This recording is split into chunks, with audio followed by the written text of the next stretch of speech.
今天想和大家分享一道特別適合夏天的涼菜——皮蛋拌豆腐。準備100克黃瓜，縱向對半切開以後，切成大約3到4毫米厚的半月形狀的片。加入1克鹽、2克糖和5毫升的白米醋，拌勻以後醃製10分鐘左右。接着準備1盒可生食的內汁豆腐，先把豆腐倒扣在廚房紙巾上，靜置3到5分鐘，讓多餘的水分慢慢瀝掉。這樣後面淋上料汁的時候，味道才不會被冲淡。現在來調一個靈魂料汁，碗中放入蔥白碎、蒜末、切成圈的小米辣、烤熟的白芝麻，還有5克榨菜末，它是讓這道菜更有層次感的關鍵。淋上15毫升熱油，激發出食材的香氣。接着加入20毫升生抽、10毫升香醋、3克糖以及3毫升的花椒油，攪拌均勻備用。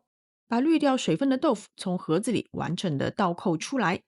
醃好的黃瓜會出水，稍微擠掉一些水分，不用擠得太乾，保留一點水潤和脆爽的口感會更好。然後把黄瓜片圍着豆腐擺上一圈，準備2個無鉛皮蛋，去殼以後切成大小適中的小塊。